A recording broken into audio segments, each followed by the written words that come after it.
अद्भुत चरित्र है सांडिली का।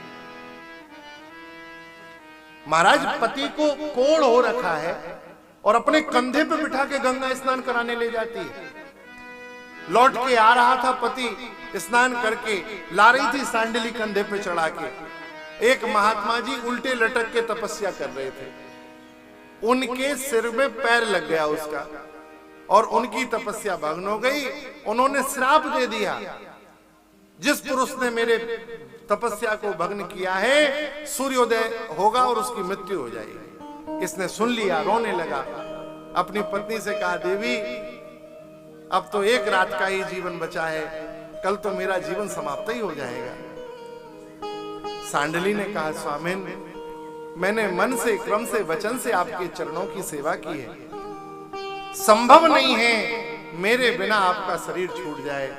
महाराज अपनी गोद में पति का सिर रखा है, हाथ में जल लिया है और संकल्प कर लिया इस सांडिली ने कि मैं संकल्प करती हूं, यदि मैंने अपने पति के अलावा अन्य पुरुष का चिंतन स्वप्न में भी ना किया हो तो हे भवन भास्कर भगवान, सती नारी के रूप में मैं संकल्प करती हूं आपकी गति रुक जाए। जो सूर्य की गति कोई कभी रोक ही नहीं पाया, महाराज सांडिली का संकल्प हुआ, सूर्य का रथ रुक गया।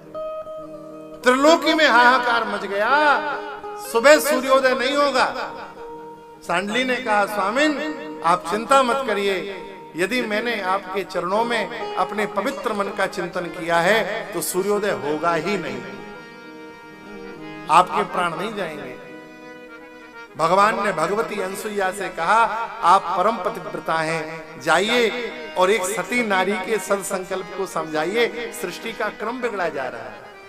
माता अनसुईया ने आके प्रार्थना की, बेटी तेरे संकल्प के कारण भगवान भुवन भास्कर भगवान स्तब्ध हैं, चल नहीं पा रहे, उनका रथ रुका पड़ा हुआ है, बेटी अपना प्रण त्याग दे। सांडिली ने कहा, माता मैं सौभाग्यवती नारी हूं, मेरे सन्मुख रहते हुए और मेरे पतिदेव का जीवन पूरा हो जाए, ऐसा संभव कैसे होगा मेरे रहते हुए। भगवती अनसुईया ने कहा, आप चिंता मत करो, देखो मैं अपने साथ 2 विमान लाई हूं, एक विमान में मैं बैठती हूं, दूसरे विमान में तुम विराजो, तुम्हारे पति विराजे, और लोग तो महाराज मरने के बाद वैकुंठ जाते हैं, सती नारी चाहे तो सादेह अपने पति को वैकुंठ ले जा सकती है। सादेह, आवश्यकता नहीं है, स्त्रीणाम पति देवाना। लेकिन हम क्या करें, हमें तो दुख होता है। अब सौभाग्यवती नारियों से पूछ लो कि आपके 16 श्रृंगार कौन कौन से हैं,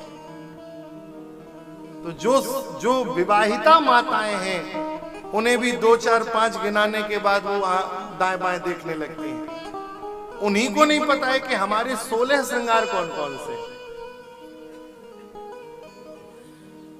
क्या बताएं, सौभाग्यवती नारी को बाल बांध के रखने चाहिए, शास्त्र कहता है, बाल खुले नहीं रखने चाहिए। आजकल फैशन हो गया है खुले बालों का। बड़ी बड़ी सौभाग्यशालिनी माताएं खुले बाल करके घूमती हैं। शास्त्रों में लिखा है, जो सौभाग्यवती माता अपने खुले बालों को रख के समाज में जाती है उसकी संतान अल्पायु चली जाती है, उसके पति की आयु समाप्त हो जाती है। ये शास्त्रों में लिखा है।